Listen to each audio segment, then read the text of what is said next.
So this is a strut channel, more commonly known as Unistrut. This is a strut channel trolley, and it's made out of an old hinge. And I got this idea from seeing one on eBay, which cost 16 bucks. Now I don't need it really to hinge. When I looked online for mounting this cabinet in my crawl space, I only have a part of the crawl space that's walkable, so I want to slide this cabinet away from the shelf that's behind it, which is, will be in the walkable area. So I figured strut channel is the best way to do that. So if I mount this on here like this, put 4 of these, one over there, and same on the other end of this thing, then I can suspend it from some strut channel. Basically this will be mounted to the ceiling joists, some lag bolts, and this guy goes right in there, and you can see it rolls pretty nicely. These are ball bearings, and I'll be able to hopefully easily swing my or slide my cabinet off to the right to get it out of the way of the shelves. So I was looking online for strut channel trolleys, and I did not expect them to be as expensive as they were. The cheapest 4-roller strut channel trolley you can get from actually Unistrut themselves is something like $24 or something like that, and it's made out of a steel plate basically with holes in it. It's probably a little thicker than this the steel that these hinges are made out of. But when I saw the exact same thing here on eBay, of course it was a much more polished, nicer looking version, not made out of a hinge that I found in the garbage, I still said, wow, 16 bucks is way too much, because I was able to see in one of the pictures of, actually I think it was one of the Unistrut brand ones, the number on the bearing, and these are a standard number, 608ZZ. Now ZZ means that it's a shielded bearing. A 608 RS2 would be a sealed bearing, and I think one that's just 608 would be an open bearing, which you probably don't want, but shielded bearing is fine. I bought these on eBay. There's a lot of places, guys selling them in gross lots. I got 50, and these wound up being about 22 cents each. So this is pretty good. Now here's the bearings. Yeah, these are roller bearings, but Chinese, I guess, doesn't translate well. You can imagine 22-cent bearings are not made in the United States. So these bearings, these 608ZZ bearings, let me give you a rundown of how that works out. So let's see, I got my little cheat sheet here. These bearings are 8 millimeters inside diameter, 22 millimeters outside diameter, and they're 7 millimeters across. So if you're like me and you're in America and you don't use the metric system, that's about 5/16 inside diameter on that, about a 7/8 overall outside diameter, and a 9/32 width approximately. So the hinges that I'm using, what are these, 3-inch hinges, I believe is what a standard, no, 3.5 inch standard interior door hinge. I saved these from the garbage a long time ago, and I figured you never know when an old hinge might come in handy, and I've actually used these for a number of things, including preparing my couch. The next thing that you will need to make these is a 5/16 roll pin. These are going to be a little too long because the inside diameter of the strut channel is about 1 7/16 of an inch, and this is about 1.5. So that's what the grinder is here for. I'm going to just grind down the end of these just a little bit to get it to about 1 3/8, which is approximately what the finished result of the trolley is going to be. And the other thing that we need is spacers. Now you could use washers if you can find ones that have about a 5/16 or maybe 21/64 sort of diameter, somewhere around there. But what I use here is I use a piece of brass pipe. This brass pipe is 11/32 inside diameter, and this is something that you can get at Home Depot or somewhere about. I got this actually, this was leftover from something else, so this was scrap. So that cost me nothing. So this is the picture of the one that's on eBay, the $16 one. And what I did not notice, which I found out when I got the bearings and all the parts together, is that this hinge has been trimmed on the top. Take a look at how close the hole is to the edge on the top of the photo versus on the bottom. Now, the reason that that's a problem, let's just say we line this up with this. We go to put it in here. Let's see, there we go. Okay, I've got the holes lined up. You have no room for a bolt. Now, if you're using one of those mount type systems, it's like a C-shaped clamp that goes around the outside and it's suspended by a bolt and a long piece of threaded rod or something like that, then obviously this isn't really an issue. But since most people seem to be using the holes that are in the back of the piece of strut channel, you're not going to be able to clear a bolt head over the top of that. So I have to trim off about 3/16 to a 1/4 inch off of that. Now I just did it, this hole doesn't serve any purpose, so I just cut it straight off.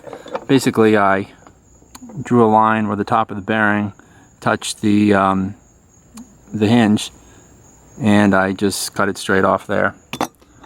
So that way when I put this in here, I have plenty of room for a bolt and probably a washer. So I have a little over 1/4 inch of space there. So that should be pretty good for what I'm doing. Now, besides cutting them down, the other thing that you could do, which I actually experimented with here, is you could just drill new holes. And I started to do that, and I was having trouble, because I don't have a drill press, I was having trouble getting the holes in the exact same spot. And I figured for me it would just be easier to just trim the top of the hinge down. Here's a little bit of what was trimmed off one of the hinges. I did 2 of them already. So there's another one. And you can grind this down or file it to just remove the sharp corners or straighten it out if it got a little crooked. So that brings me over to here. Now this this may look dangerous, and it is, no doubt, but I don't have a bandsaw. So what I've done is I have a metal bit in my saber saw, which I've clamped in this old Black & Decker Workmate, and seems to be in there pretty well. And then I took this old circular saw blade because I needed some sort of a table to push the hinge along, and I clamped that down with some wing nuts and those little bolts, and then I clamped this guide, I guess you call it, on the left here, so that when I bring the hinge across, basically this will hold it in place. Now the tricky part about this is, unlike a bandsaw where the blade is moving in one direction, downward, this is constantly moving up and down, so you really have to hold this. That's probably what makes this dangerous.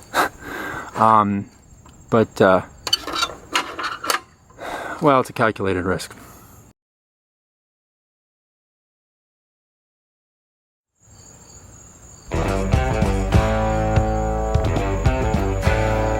So I've got everything all set up here. Put on my gloves and my safety goggles. And if you look down here, you see I've got a surge protector because the saw's in the on position. The switch is really unreachable. So I should be able to easily shut it off when I'm done, or should trouble arise. So, well, let's go.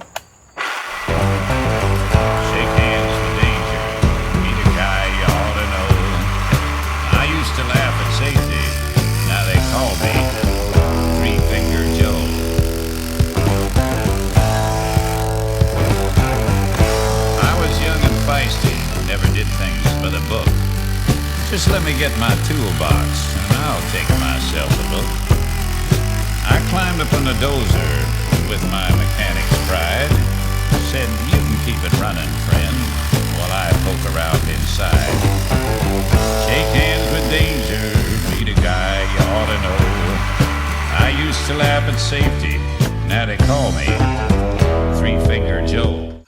Take a look at the finished result there. Looks pretty good. I don't think I'm going to bother doing anything to it. Next thing I got to do is to drill out these holes.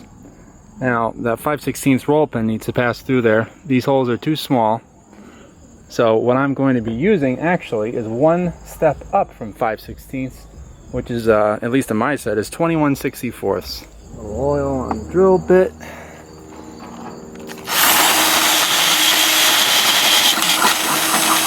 There we go.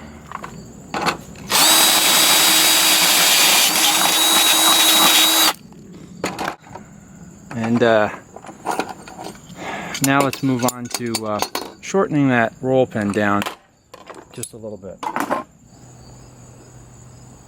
Okay, so this roll pin, like I said, was 1.5 inches long, and they come in some standard lengths, but they unfortunately do not come in one that is shorter, that is, well, one that is 1 3/8, which is what we need. So I'm going to mark that.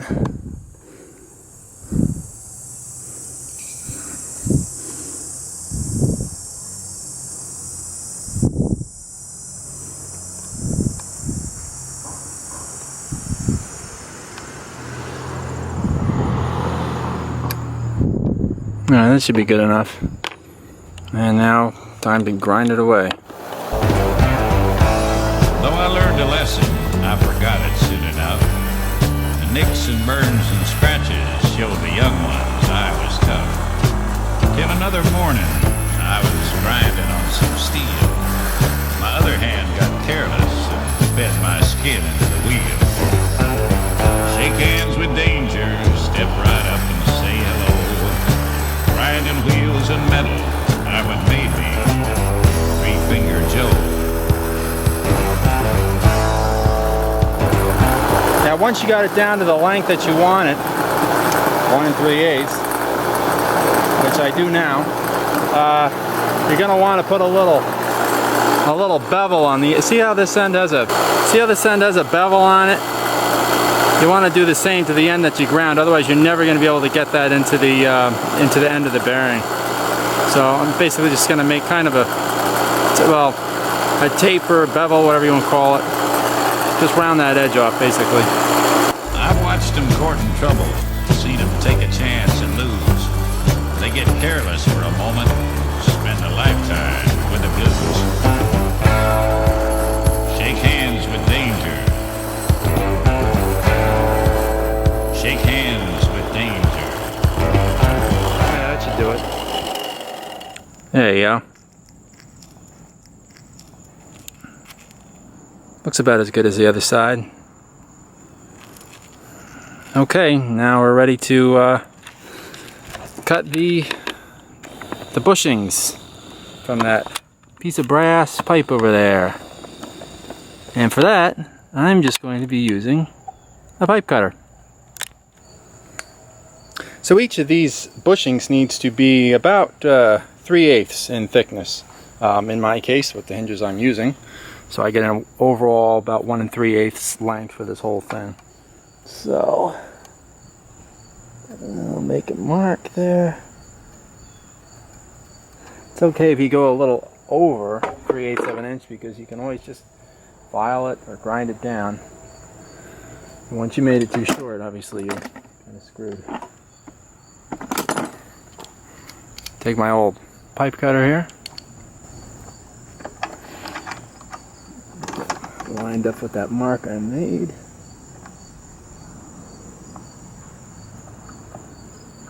Tighten that down.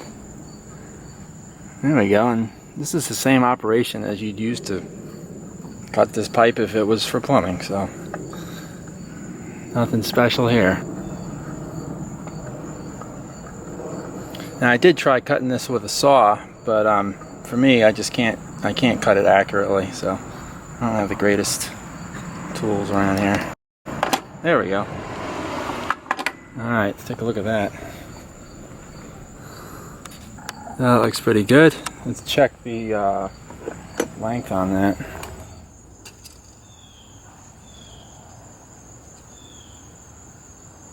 Yep. Looks good. Now I gotta do it again. Okay, now it's time to start assembling it. So I'll just take a small hammer and the roll pin, and I'll start with the end that I tapered myself. And sometimes you can just sort of get it to go in squarely without too much fuss, but other times you need the hammer. So holding it as straight as possible, a couple of taps, you can tell when it's going in crooked or straight. This one's going in straight. And I'm not going to drive it in too far because we're going to press this whole thing together with the clamps when we're done. Okay, now take one of your bushings, put it through there, put it through your hinge, and take the other bushing, put that through there, put this in here. Now see if you can get this on kind of straight. You can tap it with the hammer to get it started, but make sure that it is straight. Yeah, there we go. It goes on pretty easily, really. And now we'll just flip it over, take the C-clamp, and we're basically just going to use that to press it in. There we go. As long as you get them started by hand, you don't have to worry about anything getting screwed up with the C-clamp. There we go.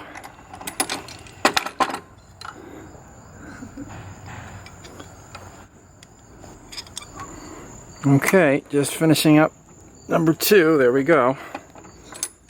So, we've completed our strut trolley. Let's see how it fits. Okay, let's give it a roll. Alright, works beautifully. Okay, so we've got our strut channel trolley made. This is the one that I made previously, and this is the one that I just made now. So, all I got to do for my project is to make another 2, and then I can hang that Unistrut and hang that cabinet.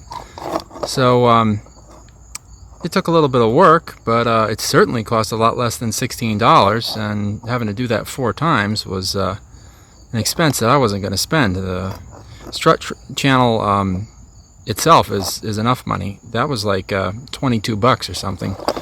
So, yeah, I got one piece for free from a place that was ripping out some HVAC, but yeah, this Unistrut stuff, none of it's cheap, so here's a cheap way to do it. Hinges I got for free. The roll pins, I don't know, they cost like what, 25 cents each or something. The bearings cost 23 cents each, I think it was, 22 cents each. And the pipe, I suppose if you were to buy it, it costs you a couple of dollars because you only need, you know, just a few inches of it. So, there we go. Hope that helps somebody save some money.